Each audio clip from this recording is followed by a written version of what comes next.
there, and welcome to the Chasing the Rabbit podcast, a podcast from First Baptist Church of the Islands in Savannah, Georgia. Be sure to follow this podcast. Turn on your notifications to get every episode right on time. Help us out by rating this podcast. Even better, share this podcast with someone who may be interested. I'm Brooks. I'll be your host for today's episode, so let's chase some rabbits. All right, so we have not quite a table full. Let's jump right in and introduce ourselves. We're going to have a gap in there right after we get started, so let's go this direction. Hey, this is Jason. I'm the equipping pastor. How's it going, guys? This is Eric, the student pastor. And this is Adam, the worship pastor. All right, so we are down a man. We're down Jeremy J.O. Young, or J.O. Jeremy Young. Yeah. Is that the way? I think that's the way he does it in the All Right. All right to start with. He is on a little bit of timeout. I like the sound of that. That's a nice way to put I that. like the sound of that. He's in timeout. Yeah, so he's not with us this morning. He's not here. What do we do? I mean, he's going to be out of the office all week. So, I mean, he sent this text. I mean, he was employee of the year just, last year, I guess. And then the last text we all saw from him was he was leaving someone else in charge, and it wasn't any of us. No. Yeah, I think it's going to be a very quiet week. And that don't know. person's not even here this morning. They're not even here this morning. So, I mean, I don't really know what to a do. free-for-all. You heard my question. Yeah. What is Jeremy in charge of? Yeah. Apparently everything. I mean, He thinks so. If you ask him, he's in charge of everything. So, Jeremy, if you are listening, things are just falling apart. We need you back as quickly as you can get here. So, hey, what'd you guys do this weekend? Did you have a good weekend? You know, this is a Monday when we're recording this, and I never really asked the question. I mean, well, how was your weekend? What'd you do? Did you do anything? I had a busy weekend. We were in Augusta on Thursday, and then Friday had kind of recovery from that, and then lots going on Friday, and then Saturday I had to drive up to Simpsonville, South Carolina, to do a wedding, and 4 hours there, did the wedding, and about 6 hours back because of an accident on 26, and got back in a little after 1 o'clock Sunday morning, and then had an awesome service. I didn't know you rolled in that late. Rolled in late. Wow. Yeah, rolled in late and then had service. But it was great. It was a great wedding. Had a wonderful time and great couple. It was a young girl who was in the orchestra in South Carolina at my church there. And so it was great to be a part of that and see a lot of folks we knew. So it was a lot of fun. So was the wedding in the church where you used to serve? No, they wanted to dance. So the wedding was at a barn. It's you know how we Baptists are. So it was at a barn near there. And I've got to tell you, I forgot about the upstate.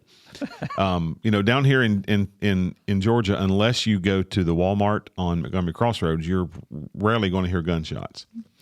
But when you're in the upstate of South Carolina, everybody just shoots their guns. And it's also deer season, too. Yeah, and I don't know if there was something going on. There might have been a turkey shoot somewhere close by, because right at 5 o'clock when the wedding started, it was like pow, pow, pow, pow, pow, pow, pow, pow, pow, pow, pow, pow. I mean, like for 15 minutes, somebody unloaded like 1,000 rounds of ammo. It's the right week to go hunting in upstate South Carolina right now. 1,000 rounds. The weather's turning, the deer are running. Nice and cool. Yeah. I don't think It was crazy. Yeah, that deer's not going to be edible. I'm pretty sure. No, if that was a deer they were shooting, that dude. There's a lot of deer. That was there was a whole herd that they were attacking there. So let me chase a rabbit for a second. Somebody's a bad shot. I went to Sam's. This is probably 6 months ago. Sitting in the parking lot on a weekday, and I'm hearing all this gunfire, and enough to where I sat in the truck. I was like, I don't know if I'm ready to go in there. And I was I was wondering if people were going to come running out. You know, the Far City Gun Club is right behind me. Yeah. But I had never been there whenever you could hear all this gunfire going on. It's right there. Nobody ever came running out, so I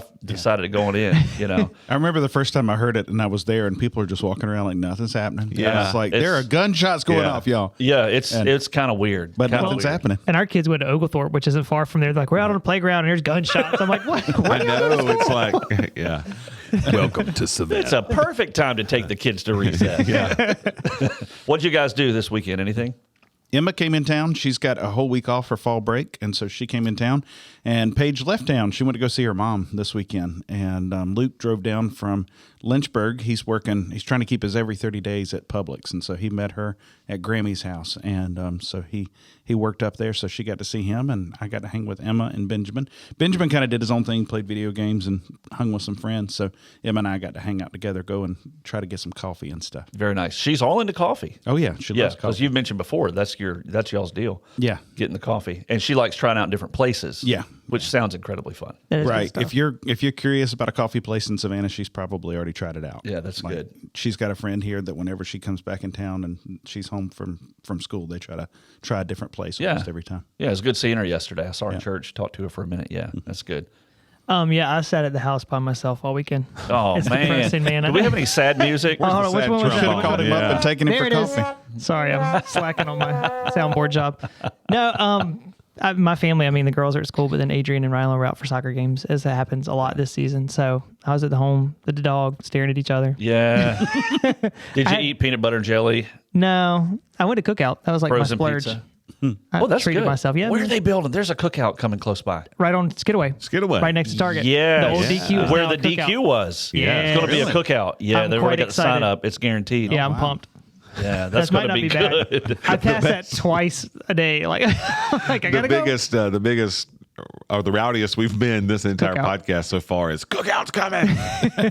I mean, where else can you get a cheeseburger, a double cheeseburger with a side of corn dog or quesadilla. or a quesadilla And or walking tacos. Yeah, walking taco. I mean, all this other stuff. I mean, it's, and one of 100 and what milkshakes? Yeah, I mean, and it's like $7 for everything. If you get the Yeah. big Yes. tray, the smaller tray is still $6. but their milkshakes I got an issue with because you can't get them through the straw. No, they're too well, I was thick. going to like- say, you get a milkshake. Like Ben and I To were in go. Augusta on Thursday, and there was a cookout. And as we were leaving, he said, "Dad, let's go to Cookout." So we stopped in the Cookout, and I told Ben he wanted the milkshake, and I said, "Well, you'll probably be able to start drinking it about the time we get back to Savannah." Yeah, it's I mean, terrible. that's kind of how that goes. Just you know? raise the hood, put it on the engine block, close the hood, take it off 5 minutes later. It'll do just That's about. exactly The right. Cheerwine floats are a Yeah. better option if you need to drink it at Oh, time. good. That's the way to Cheerwine go. floats. Never thought about that. That's, those are good. That's a good word right there. This is our best for episode you, man. ever. I think Ever. we've got another location where we could do a remote podcast. I know. So They open up. So this weekend we went to Milledgeville because Drew had a soccer match in Milledgeville. So we got to see Hannah. Hannah came to the soccer match. Is it soccer match? Soccer match. close Soccer enough. game match. Depends where you're at. One of the two. This side of the pond, it's a game. Okay, I gotcha. It's a game on the field. Yes. And on the other side, match on the pitch. It's a match on the pitch. There you you go. go. So we went there, And it's football over we got to see Hannah. We got to watch Drew play. Their team won, which was nice. And then we went to a restaurant called Huey Magoo's. It's like a ramped up Zaxby's.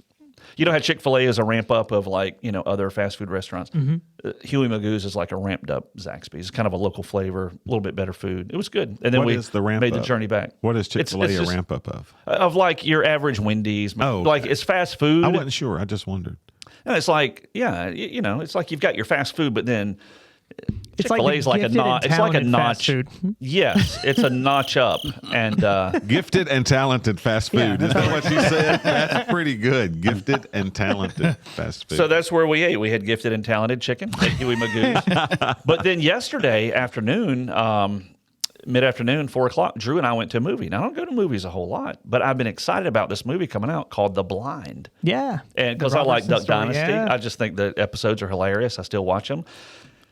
And I like their podcast too, So I still hang with the Duck Boys, And so I've been excited about this movie, and we went, and it was pretty good. The acting was not, it's not going to win an Oscar for the acting, but the story is just super good. It's Phil Robertson's basically his testimony, and it lays it out. I mean, it's he had said before he's just embarrassed by the movie because of the person that he was. And but when they get to the scene where it all changes for him, I won't say a whole lot, but where everything changes for him spiritually, man, it is just it's powerful, and it's just good because it's all set like this would have been in the 70s, I guess. I think was when he was saved, and it's just it's powerful. The last hour especially, it's a 2-hour movie, hour and 45 minutes. First 45 minutes. I won't say it drags because it's engaging, it's good, but that last 45 minutes or so, it's really, really neat. Cool. And then you got to stay for the end because it's one of those, as they're rolling the credits, they're putting up like real life images of some of them. Yeah. And it kind of does the thing where some of the characters in the movie, it'll tell what happened to them and where they are now, kind of a thing. And just fills in some info. And there's kind of like a little verbal testimony from Phil Robertson, during the credits too. It's good. It was cool. Is it the Yeah, it was a good real movie. the real actors? Is it them? It's actors. No, it's actors. There's It's actors. a legitimate movie, Okay. with actors. But then at the end, you'll have him from one of the I Am Second videos, if you're familiar with those, where he's given a testimony. And it was good. Very cool. It was good. It was a good movie. So I had a good weekend. I really, really enjoyed it. So Did y'all see the new movie coming out this Christmas? Journey to Bethlehem, and it's the story of the birth of Christ done as like a full-on musical. No. It's going to be really cool. Like, music is phenomenal. There's a lot of good folks working together on it. It's coming. I don't know if it's coming to Savannah or not, but it's the story of the birth of Christ told very accurately biblically. With But it's written as a musical, like Joseph and Mary sing to one another and all this. I mean, it looks really cool. I haven't heard about that.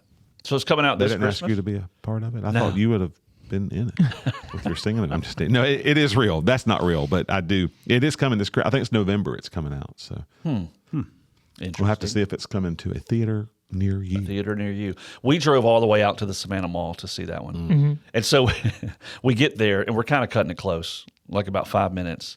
And I'm glad we got there when we did because they only had 5 minutes of credits. I thought it was going to be 20 minutes. Yeah. 4 o'clock movie, 4:05, this thing's starting. That's pretty good. And so anyway, we get in there, and as we're driving, I make the turn, and like I said, I haven't been to a movie in forever. And so we go, and there is a movie theater that is shut down, closed down, empty parking lot, and it's like 10 till 4 at this point. We're driving past it, and I was about to have a moment of panic, and I think I was like, "What?"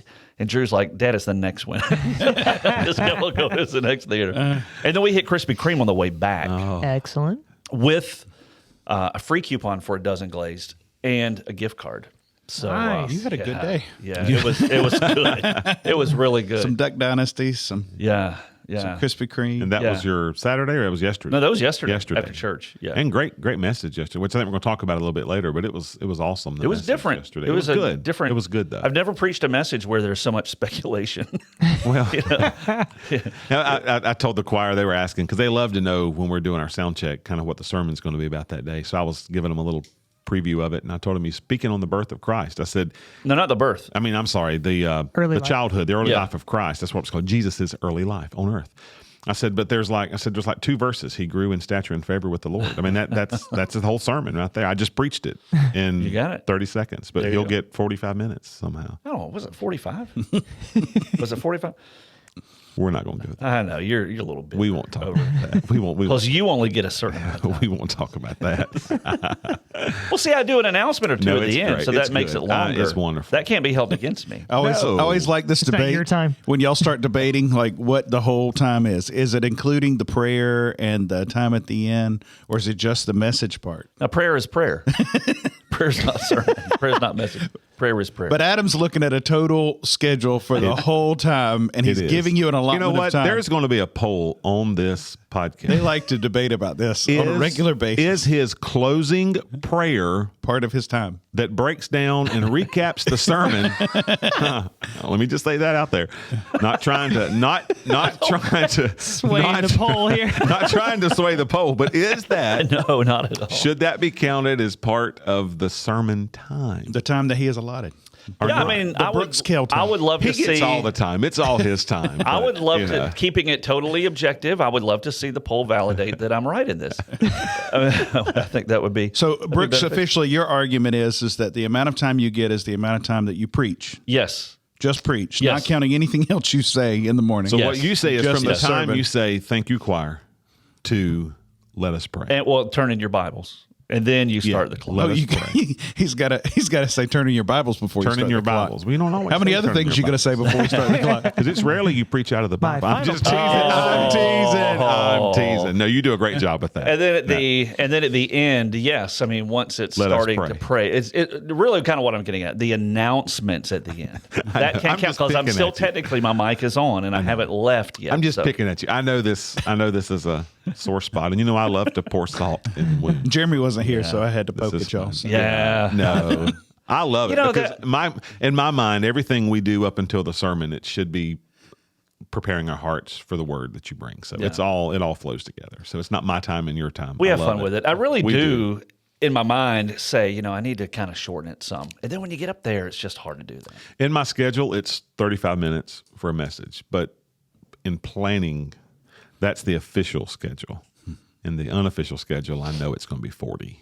And so I plan Because you're not counting the prayer. So I plan accordingly for 40. So I'm going to start standing on the front row, and whatever it says for the music, if you go 1 minute over, I'm going to start tapping my watch like that. Would that be okay? for everyone on the video, we just lost Brooks. Can we fix that? Let me see. Hold on. We just lost Brooks. The quality of the video just increased dramatically. Not at all. I feel terrible because I'm talking bad about you here. Maybe that's why. I'm picking on you and Power done died. oh, power died. We lost power. We got audio. We're going old school. We lost power. Y'all are more appealing to look at than I me doubt anyway. that. I doubt that. So we can. All right, so we have talked about all kind of stuff. This has been legitimate rabbit chasing for these first This has 15 minutes been. or so, and but we do have something coming up that we want to be aware of. Who's doing this promo? I forget. Adam's doing the promo, Adam. but I'm doing trying the to get a promo. camera pointed I've at got you. you now. Okay, So I've got you back on back camera on. now. Look at Look that. at there. Very How nice. Adaptability. awesome it is. Very nice. I don't know why you're showing me this though, because I'm not doing the promo. Yeah, I'm only See doing this the green promo. light right here? Oh, you got me on. Oh, that's Yeah. the. Big I thought brother this is one started watching. working. Just look at the camera. We got you. All right. All right, so Adam is. Yeah. Gonna do the promo. Yeah. All right, guys. We're still learning how to do this. It's only 2 years in. We're still figuring all this out. Yeah. It totally changed things when we added this camera thing to it. But this October the 14th, on that weekend, we're going to have an awesome time for our guys around here. It is men's breakfast.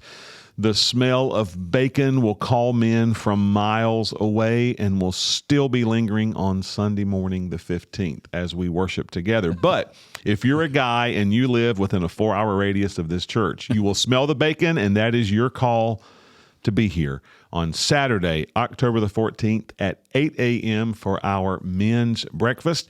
I just learned this morning that I will be bringing the message that day, and we're going to be talking about how bearded men are the godliest men. I like how we're going with this. No, we're not really, but we want you to. I will be speaking that day, so please come. Yeah, Brooks doesn't have a beard. 4 out That's of where 5 we're going with that. pastors 4 out of 5 pastors agree.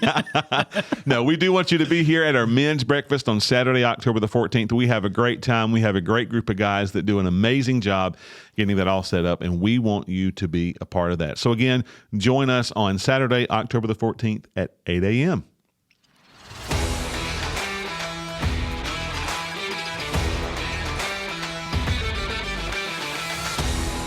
That was a pretty good announcement, except for the 4 out of 5, since I don't have a beard and I don't qualify, apparently. So I didn't shave this morning. Does that? How long do you have to not shave to qualify as having a beard? That depends. Depends. Is it Depends on how quickly you can grow I mean, hair. is it qualified by like how easily it can be seen or how long it is? I think Clark DeLashman misses like 2 days and he's got a beard. Yeah, that's true. Depends on That's your true. level of manliness. Well, this screen is so close to me now. Everybody on this screen could probably see. Yeah, way too close. I may be able to zoom in even. No. That would not be recommended. Not be recommended. So yeah, that was a good announcement. Thanks. Men's breakfast always good. Great It is time an to awesome fellowship. time. Bacon is a pretty big draw, and They'll probably have some sausage too. And the coffee pot is working, so we can Hash make lots browns. of coffee. They're Talk talking about about the hash 5 browns minutes, and yeah. biscuits and really good grits. I mean, if you're a the team grit of guys who does it do connoisseur, a great job. yes, it's Yeah, they That do. a great bacon smell time. makes it to like Monday though. Like it's, does, yeah. it's awesome. yeah. I don't know how they do that, but it's great. So we had a good day of worship this weekend. We did. It was a good day. Had someone join, and we had just a couple of good services. We had the Merge event with some Yeah. new faces. Jason did a great job with that. Those that plugged in and helped pull that off, Miranda and others. And I got to meet some folks, and it was good. It was a good day. It was a good day. We're in the series called Jesus Come and See, and we talked yesterday about a message. I've never preached a message like this, a whole message about the childhood of Jesus. Because you're right, there's not a whole lot of material. You've got kind of those early, the birth narrative passages up till they moved to Nazareth after coming back from Egypt. Then you've got a big gap until he's 12 years old, and then this scene from the temple, and then there's another big gap until 30. So there's just not a lot of material there, but we called it an educated assumption, to where you can kind of piece some things together and get an idea. And hey, Jason's moving some stuff around here. I was trying to see if I could pull something up so that Adam could put it up if he wanted to, but I got you. I can't move the too much. computer because it's now a camera. Yes, and so so it was a very different message. What do you think about when you think of the childhood of Jesus biblically? Like, what are some things maybe we touched on, or something that comes to mind, a question you'd like to have an answer to, or it's just anything in that area? What's some comments you'd have about that? Somebody want to jump in? One point you made that I've always found interesting too is kind of that question mark of when did Jesus realize what was his purpose and who he was completely. Not just Jesus, the little boy in Nazareth, but Jesus, the God made flesh, the one who was God made flesh. And when did he realize that? And you pointed out that you believe that, just from your own thought, that probably from the time he was most aware of himself, that he could have memories and be self-aware of who he was. And just like any other little 3 or 4 year old who might start saying, I like the color blue, or, this is who I am. My name's Jesus, and from that point when he was able to just be self-aware and understand who he was as a person in his humanity, that he probably was aware of his divinity as well. And I think that's a pretty good thought to kind of work through. And it's always been kind of that question mark too, to kind of think through. It's almost like, we talk about Mary, did you know, when we sing the Christmas song, and it's the question of what did Jesus know and when did he know it and how clear was it? Because there may have been things about that purpose that weren't fully revealed yet until later. And did he really fully know the purpose? And I think even at age 12, when he's in the temple, he's starting to understand more of who he is and what he's there for. And that's a mystery how that can even work. And I wonder what that scene was like. I mean, to be in the temple and he's just everybody, all eyes are on him. He's 12 years old. Yeah. I would have hid under a chair if all the eyes were on me at the age of 12, But I mean, he is just, he's the center of attention, and rightly so, but still 12 years old. We can all think of 12-year-olds, and it would be just odd to have a group of adults that are just in awe of what they're saying, Right. And that was the scene. How about you guys? Something to add? I like the aspect where you kind of went into some of the family dynamics, and that's something we think about too, is just the brothers and sisters and what it was like growing up with Jesus as a sibling, thinking through. He's always the favorite child because he's the promised one. It's like, And he's perfect. yeah. And then, but I mean, even the disbelief, James, we talk about James and Jude both, but like James in his book is like later came to realize that, oh, this is for real. It's like I gave him a hard time all this time, but he's actually the real thing, Right. Like that was kind of cool just seeing how that came around in their lives. I was listening to a podcast as I was driving this week, just Saturday, and they were talking about the life of Jesus, and that's one of the pastors who was on the podcast. I forget the podcast now. I listen to several of them, but he was making a comment about that. He said, I mean, could you imagine being his younger brother? He said, I mean, you always live in the shadow of your big brother. He said, but your big brother is literally the Son of God who does no wrong. And you're, I think he said, you're an earthly peon who actually has an earthly father who messes up all the time. Well, it's, as I was preparing the message, I came across various types of info and stuff. And, of course, there's the mistaken notion, the belief that Mary never had any children, the perpetual virginity of Mary, the virgin birth. And yet the Bible says very clearly he had brothers. And so what I had never known before was that kind of the workaround for some groups that want to hold to that is that they were Joseph's children from a previous marriage. Or whatever. It's like 6 of them. I mean, how old was Joseph? It's the workaround to try to get to that. You know what I mean? Yeah. And but I mean, that would have been 6 kids plus Jesus. That's a large family dynamic. It's a caravan in itself. Yeah, that's exactly right. That's how he got lost. He was the oldest. They would have quit worrying about them. Yeah. After a while, Gosh. I mean, think of how responsible he was. Yeah, he's got to be fine. Yeah. But I mean, sometimes it almost seems odd, and it shouldn't, when you put that much focus on the humanity side of Jesus. Yeah. We have no problem at all focusing on the deity, and the miracles and the statements that he made and the claims to be God and all those things. But when you start talking about just the sheer outright humanity side, some of it starts to feel a little weird, almost, and I think maybe because it just seems so common. And Jesus is anything but common. But there is that part where when he walked this earth, he was common. I mean, the people were amazed when he started doing miracles. Like, what is up with this? This is Joseph's son. I mean, what is this? You know, because he was just so ordinary and common up until that point. So kind of interesting. Another comment? Were you going to say something, or was that yours? No, that was That was it. So one of the things that I read about in this prep, I had never heard about it before, was this city Sepphoris. And for those who maybe hadn't heard the message, the city of Sepphoris, in what I came across, was that it was a city about 4 miles, anywhere from 2 miles to 4 miles from Nazareth. So Nazareth is in Galilee, up north, 90 miles from Jerusalem, kind of the epicenter of the religious life. Nazareth was not in the midst of all that. Sepphoris was a city 2 to 4 miles, couple of hours walk from Nazareth. And what some scholars believe is that Joseph would have more than likely, this is the educated assumption, would have found work there. Because I want to kind of check my notes just to be sure. It was a Roman vacation spot. It was known as the ornament of all of that Galilee region. Josephus said that, right? Church historian. It was one of the capital cities in Galilee. And Herod's palace there is this elaborate palace that some say was destroyed. There was a lot of construction associated with that palace. I'll say that.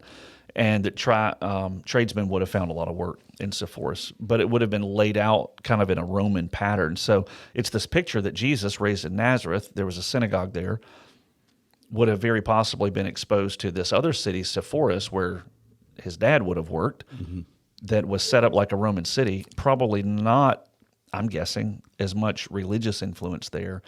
He would have seen the world. You know, this is what the world looks like when the world doesn't honor God's law. Yeah, all the you know? opulence and everything else. Yeah, and all of that, just the Roman aspect of the empire, you know, and it's just really, of course, the Bible doesn't mention any of that, but it makes sense, you know. And I talked to Jeff Gibbs here at our church, who lived in Israel for 6 years. If you've never had conversation with Jeff, just bring up something from the Old Testament, and man, you'll be in a conversation that you're going to be grateful for. And it was just fascinating. So I mentioned it to him on Friday, and I said, "Man, I've just been studying about this stuff, and it's really new. I didn't even know about this. Is this on the right track?" And he was like, "Oh yeah," you know, and he knew all about it and everything. It was just cool. That's cool. And so just check it out if you ever want to do a little Google search on Sepphoris. It's kind of interesting. So it was known for its wealth, I guess, and like I said, the jewel or the ornament of the Galilee. So I was mentioning this to Susie, and Susie made the comment. She said, "So I wonder if it was known for its beauty." And I laughed because Sephora, I guess makeup and perfume and all that. I mean, we don't really hang out in Sephora a whole lot, I guess. Chasing the Rabbit podcast, but I laughed when she said that, and then I quickly thought, "Oh, there could be something to that," because it probably was known for all of that, as like well you as said, the wealth. Yeah, exactly. And so I wonder. I have to check it out. I'm sure by the time this airs, by the end of the week, someone will have checked it out and let us know. Jason's mad because he can't get to his computer. Yeah, Jason can't get it. He's my having phone is a jitters. camera. He's like My reaching- computer's a camera. I've got nothing. I can't Visibly shaky. Your blood pressure is talk to my increasing. watch. Hold on. Give me the root origin of Sephora. I found So, something about they weren't selling in Palestine or something, but other than that, I couldn't figure out anything. It was That was interesting. earlier, literally. It was Yeah. like something on Instagram the company got in trouble for. So Jeff told me, he said he thought that Ray Vanderland, we're familiar with Ray Vanderland. If you're not familiar with him, he does a lot of videos that are on Right Now Media that our church provides for free if you want to check those out. But Ray Vanderland, his whole ministry is going on site in Israel and basically doing teaching and adding the flavor that you don't read of in Scripture, adding kind of the local flavor to what we read in the Bible and bringing these cities and these experiences to life. Yeah. And Jeff told me that he thought there was one in there somewhere in one of the episodes where he talks about this city of Sepphoris. Cool. That's cool. So I need to check it out because When I was in seminary at Liberty, one of the professors that we had did his classes were he did them. They were of course video classes, and they were from on location in the Holy Land and in Greece and in Rome and wherever. And when he would do his lesson, whatever that was, he would be there. The one that stuck out the most is when Jesus was at the storm on the sea. he did from across where he cast the demon out and went into the Right. pigs. He went there and was showing what Jesus would have seen. And man, just the way that just seeing it from those places makes such a huge impact. So that would be really cool. I love the implications and how you tied that back, because when I saw the notes and saw what we were doing, I'm like, man, how's he gonna tie this back to us? You know, because you always do such a great job with the takeaways, but you know, your product of your upbringing, I think, was one of those. Sometimes your upbringing can be built on positivity. Some aspects of your upbringing must be overcome, and you are part of a larger, longer-lasting family dynamic. And the fact that you brought all that back in and brought it back to us, like I said, I was wondering, how's he going to do that? But it was good. Yeah, I mean, obviously the prep time was really helpful, you know, just kind of getting people's input, you know, and that kind of thing. But I don't know, I think in a nutshell, just thinking about Jesus's upbringing, and man, his mom and dad just poured into him, you know? And again, it's that dynamic that we can't still quite get our arms around, you know, but that he's God. You know, he would have been okay if he didn't have a godly mom and dad. Yeah. He's Yeah. God, Yeah. you know? But just that he chose to come in that kind of a setting where a mom and a dad's influence were beneficial. You know, I believe Yeah. it was. Oh, yeah. I mean, he probably saw animals sacrificed, and there was a point where he grew to the point where he realized, you know what, that's going to be me one day. You know, but he saw that. He saw the temple worship, and he traveled, and he knew the sacrifices of the people who traveled from far away to come to Jerusalem just to honor an Old Testament command that God had given, you know, to gather and to celebrate. And that he was a part of all that. He wasn't in his trailer with the gold star on it saying, "Call me when it's my time." You know, he was in the midst of all of it, you know, and did it perfectly. And you know, he didn't come just to be an example; he came to be our Savior. But he set a really good example, at the same time too. So, any parting comments before we wrap it up? I was just thinking it's interesting. You mentioned his mom and his dad, and in those passages that you read about his brothers and his sisters and his mom coming to him, you don't see Joseph there. And typically it's understood that by the time his ministry would start, Joseph was off the scene and he had probably passed away. And so I think it also, as we continue on the series of looking at who Jesus was on this earth and who he continues to be, that we realize that, you know, he experienced things that we experience. He had probably lost his earthly father. He had probably grieved the loss of grandparents and loved ones and people who would have been in his family circle, people that had truly stood by his family in difficult days. And he had probably seen those same losses that we see and continued on and continued to serve the Lord and follow and the Father and continue to do the work that he had put out there for him. So I think it'll be interesting to see as we continue to see that, to understand his life and the experiences he was going through and see how they do really relate to us. Yep. Good things to think about. I think it's certainly acceptable for us to let our minds wander a little bit, fill in those gaps some. You know, we've got the written word, that's undeniable. Our thoughts are not inspired always, but it is healthy, I think, to just kind of picture what it may have looked like. And we did that more than the norm this past Sunday. So great episode. I look forward to the next one. We can talk about some more good stuff. Let's wrap this one up right here.